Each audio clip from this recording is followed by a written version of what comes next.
अक्षत, चलिए आज अपन को पढ़नी है इलेक्ट्रोलिटिक रिफाइनिंग। क्या पढ़नी है? Electrolytic sir refining. स्क्रीन अभी अटकी हुई है, प्रेजेंट नहीं हो रही, मतलब you are presenting your screen, बस वही अटका हुआ है अभी तक। अच्छा, यस सर। ओके भाई। No sir. आप फिर से ज्वाइन कर लो बेटा, आ जाएगी। क्यों, आ गई ना स्क्रीन बाकी लोग को? हाँ सर। यस आ सर। गई, हाँ आ गई है।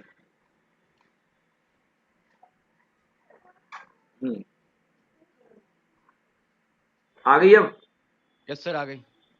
चलो, तो इलेक्ट्रोलिटिक रिफाइनिंग पढ़ना भैया। इलेक्ट्रोलिटिक रिफाइनिंग का मतलब समझो क्या होता है बच्चों। क्या होता है, जैसे मान लो कि आपके पास में कोई इम्प्योर मेटल है, इम्प्योर मेटल, ठीक है। मान लो आपके पास में कोई गंदा कॉपर है, तो आप एक काम करिए कि यहां पर उस गंदे कॉपर की प्लेट को लगा दीजिए। उस गंदे कॉपर की प्लेट को आप यहां पर लगा दीजिए, गंदे कॉपर को, और बाहर कनेक्ट करके इसको बना दो एनोड, और एक ले लो कैथोड। अब क्या करना है बच्चों, ये है इम्प्योर कॉपर। अपनी अपनी बुक में देख लीजिएगा, बनी हुई है इम्प्योर कॉपर। और यहां पर कैथोड से कनेक्ट करते हुए एक प्योर कॉपर की पतली सी स्ट्रिप लगा दो। बोलो यस, समझ में आया इतना तो? Yes sir.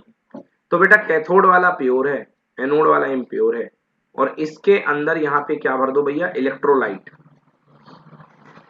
इलेक्ट्रोलाइट क्या होगा? जो मटेरियल आप साफ करना चाह रहे हो, जो मेटल आप साफ करना चाह रहे हो, उसी का इलेक्ट्रोलाइट। जैसे कि आपको कॉपर को रिफाइन करना है, तो आप कॉपर कॉपर सल्फेट। का ही इलेक्ट्रोलाइट यूज करोगे, कॉपर सल्फेट। बिल्कुल सही बोला अक्षत आपने, कॉपर सल्फेट यूज करोगे। जैसे ही बच्चों सेल ऑन करोगे, यहां से करंट पास होगी, तो होगा क्या होगा कि इस प्योर कॉपर का कॉपर आयन इस सोल्यूशन के अंदर जाएगा, और सोल्यूशन का कॉपर आयन इसके अंदर जाएगा, और जो इम्प्योरिटी होगी वो छोड़ना शुरू कर देगी, और नीचे जाकर के थोड़ी देर में इम्प्योरिटी का मड का एक जगह बन जाएगा, मड जम जाएगा। इसको बोलेंगे, जो मड निकलेगा इसको बोलेंगे अपन एनोड मड। क्या बोलते हैं बच्चों? Anode mud. तो एनोड पे बनने वाला जो मड होता है वो एनोड मड हुआ करता। तो आप अपनी बुक निकाल लीजिए और बुक में इस डायग्राम को देखिए, तो थोड़ा इजीली समझ में आ जाएगा। सर प्योर कॉपर कहाँ चला जाएगा? प्योर कॉपर बेटा जो है यहाँ पे, यहाँ जो इम्प्योर था, है ना, जो अपने पास इम्प्योर था। एक बात मैं गलत बोल गया यहाँ पे, जो इसको मैं एक्सप्लेन कर देता हूँ। इसका डायग्राम देखते हैं, चलो इसका अपन बुक में डायग्राम देखेंगे। हाँ ये देखिए, एनोड में जो होता है बेटा, एनोड में होता है इम्प्योर मेटल, और जो सर। कैथोड होता है उसमें होता है प्योर मेटल। Yes sir. समझ गए? कैथोड में जो होता है pure metal. Pure metal from anode dissolve into electrolyte. तो जो एनोड होता है, यहाँ पे जैसे दो मटेरियल है, ये कैथोड है और ये एनोड है। तो एनोड का जो प्योर मेटल है वो निकल करके जाएगा इलेक्ट्रोलाइट में, डिसॉल्व होगा। किसमें डिसॉल्व ओके होगा? सर। इलेक्ट्रोलाइट में। इलेक्ट्रोलाइट। और इलेक्ट्रोलाइट का उतना ही मेटल प्योर के ऊपर चढ़ जाएगा। समझ ओके गए? सर, समझ गए। तो समझ यहाँ गए। पर जो एनोड था, इस एनोड के पास दो चीजें थी। क्या थी? एक मेटल था, एक इम्प्योरिटी थी। तो जब यस सर। मेटल निकल जाएगा तो बचेगी इम्प्योरिटी। तो थोड़ी देर में यहाँ का पूरा मेटल इसके ऊपर चला जाएगा, और यहाँ पर क्या नीचे गिर जाएगी? ओनली और ओनली इम्प्योरिटी। एनोड पे केवल इम्प्योरिटी बचेगी। तो एनोड पे केवल इम्प्योरिटी बचेगी। This is called anode mud, है ना। Yes sir.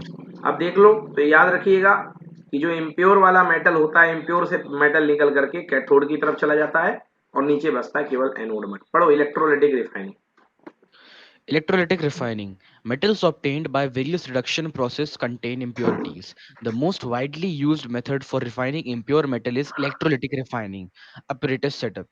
At anode, impure metal. At cathode, pure metal. Electrolyte solution of the metal salt. At anode, pure metal from anode dissolved into electrolyte. At cathode, At cathode, an equivalent amount of pure metal from electrolyte is deposited at cathode. Equivalent, Soluble. Equivalent का मतलब जितना anode में से इसके अंदर जाएगा उतने ही amount का मेटल जो है प्योर में यहाँ पे आके डिपॉजिट हो जाएगा। Soluble, Soluble impurities go into solution. Insoluble impurities settle down at the bottom of anode called as anode bud. Yes, तो इसको बोलते हैं अपन एनोड बट। चलिए अब आइए बात करते हैं बच्चों कोरोजन की। तो कोरोजन को समझने के लिए बढ़िया डायग्राम है बच्चों, देखिए यहाँ पे ये डायग्राम क्या कह रहा है बच्चों। ये डायग्राम कह रहा है कि आप 3 ट्यूब ले लो जिसमें एक में ड्राई एयर ले लो। ड्राई एयर बनाने के लिए क्या कर दो बच्चों, anhydrous calcium chloride CaCl2, anhydrous Yes, sir. Calcium chloride की गोलियां वगैरह डाल दो। आजकल कभी कंप्यूटर लैपटॉप वगैरह खरीदते होगे तो एक सफेद कलर की छोटी सी पुड़िया निकलती है। Silica कोई gel. कोई भी इलेक्ट्रॉनिक्स नहीं, सिलिका जेल नहीं है वो बेटा, वो एनहाइड्रस CaCl2। उसमें चारकोल भी आता है कई बार। अगर काला अच्छा. काला काला काला टुकड़े दिखे तो समझ जाओ चारकोल है। अगर मोती के जैसी गोलियां दिख जाए छोटी छोटी, समझ जाओ कि वो एनहाइड्रस कैल्शियम क्लोराइड है ना। तो Hmm. अभी मैंने एक सामान खरीदा तो उसमें से एनहाइड्रस कैल्शियम क्लोराइड की गोलियां निकली थी, समझ गए। तो वो white white Yes, colour sir. की गोलियां होती हैं।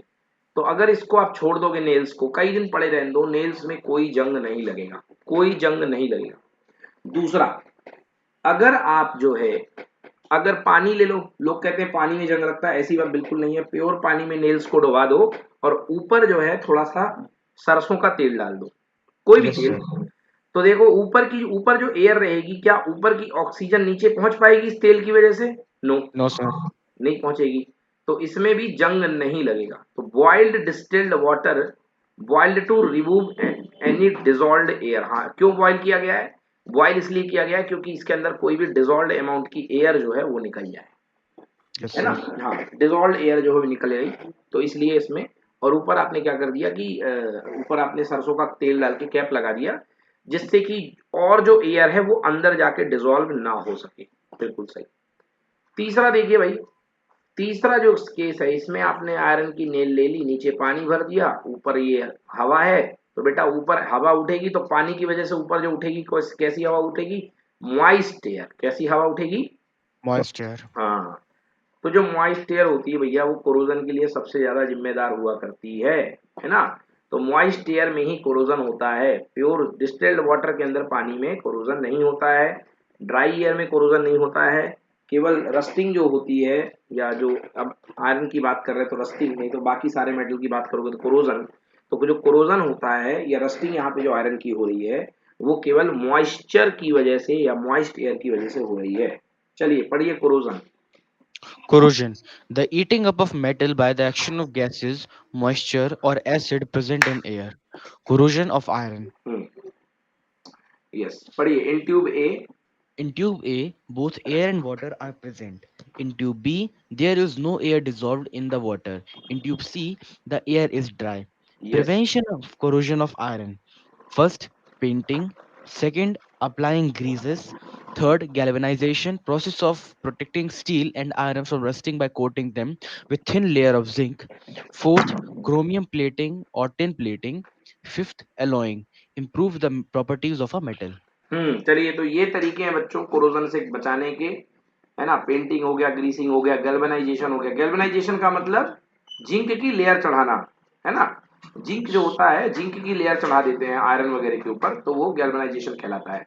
क्रोमियम प्लेटिंग भी Sir, होती है बच्चों, टिन प्लेटिंग भी होती है आजकल। हाँ बोलो। सर molten जिंक में डुबाते हैं ना? हाँ, मोल्टेन जिंक में डुबाते हैं, बिल्कुल सही। तो जो आयरन होता है वो अंदर छिप जाता है, जिंक उसके ऊपर आ जाता है, ठीक है यस सर। ना। ओके। और एलॉइंग तो जानते हो कि एलॉइंग में जो होता है, दो या दो से अधिक मेटल या मेटल को नॉन मेटल के साथ मिला दिया जाता है, जिससे कि पूरी की पूरी मेटल की प्रॉपर्टी ही बदल जाती है। चलिए यस अब सर। पढ़िए एलॉय क्या होते हैं भाई, alloy. Alloy is a homogeneous mixture of a metal and two or more other metal of non-metal. हाँ। It has better properties than metals like in case of strength, corrosion, and lower electrical conductivity and melting point. It is prepared by melting primary metal first and then dissolving other in definite proportion and then cooling them to to room temperature. Hmm. Some common alloys are first stainless steel, that is the alloy of iron, nickel, and chromium. Second, brass, that is the alloy of copper and zinc. Third, bronze, that is the alloy of copper and tin. Hmm. Fourth, solder, that is the alloy of lead and tin. Fifth, amalgam, any alloy containing mercury. Sixth, alloy of gold, contains gold and silver or copper. चलिए, तो बच्चों ये होते हैं alloy, जिसमें alloy को बनाने के लिए एक फिक्स प्रपोर्शन में मेटल और मेटल के साथ दूसरे मेटल या मेटल के साथ नॉन मेटल, तो मेटल प्लस मेटल या मेटल प्लस नॉन मेटल करने से आपका बन जाएगा एलॉय। और इनकी प्रॉपर्टीज जो होती हैं वो अलग हुआ करती हैं, है ना, अपने बेसिक मेटल से इनकी प्रॉपर्टीज अलग हुआ करती हैं। ओके डन बच्चों, समझ में आ गया? Yes sir. ठीक है, तो यहाँ पर आपका ये चैप्टर बच्चों फिनिश होता है। अब चलते हैं इसकी एनसीईआरटी एक्सरसाइज पे। ओके, अब इसकी एनसीईआरटी एक्सरसाइज आपको मैं करा देता हूँ। Yes sir. सर आपने इसकी यूट्यूब वीडियो बनाई है?